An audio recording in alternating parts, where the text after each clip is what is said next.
Formal na lumagda ng Memorandum of Agreement ang Philippine National Police at ang Presidential Broadcasting Service, Bureau of Broadcast Services, sa ginanap na seremonya sa Star Lounge, PNP National Headquarters, Camp Crame, Quezon City. Pinangunahan ang aktibidad ni Chief PNP Police General Nicolas Torre III kasama sina Police Major General Roderick Augustus Alba, the Director for Police Community Relations, Fernando Sanga, Director General ng PBS-BBS, at Alan Alinque, Station Manager ng Radyo Pilipinas, Radyo Publiko. Layon ng kasunduan na higit pang mapalakas ang kooperasyon at pagbabahagi ng impormasyon sa pagitan ng dalawang ahensya, lalo na sa usapin ng serbisyo publiko, kampanya laban sa kriminalidad, at pagbibigay ng tamang impormasyon sa mamamayan sa pamamagitan ng iba't ibang broadcast platforms ng pamahalaan. Sa ilalim ng MOA, mas magiging mabilis at epesyente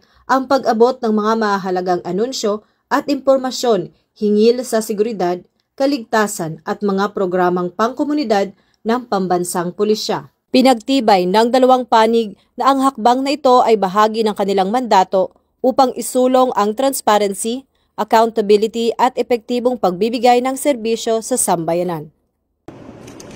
Our helmet in destroying, I don't know if it's the target scheme.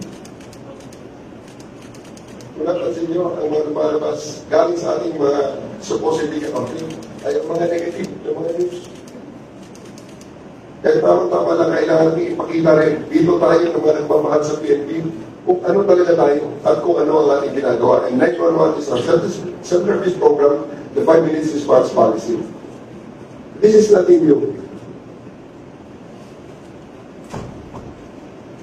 I have started this in 2022 when I was in Quezon City Police. And those people that are criticizing us now are those people who do not believe that this can be done nationwide.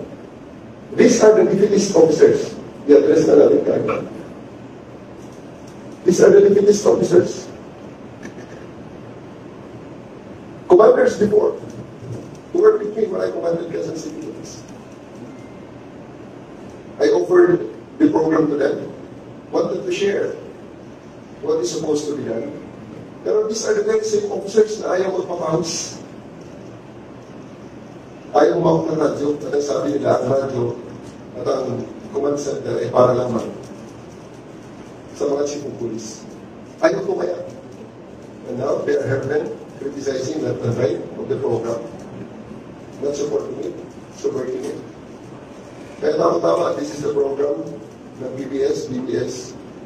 Maraming salamat sa inyong support, sir.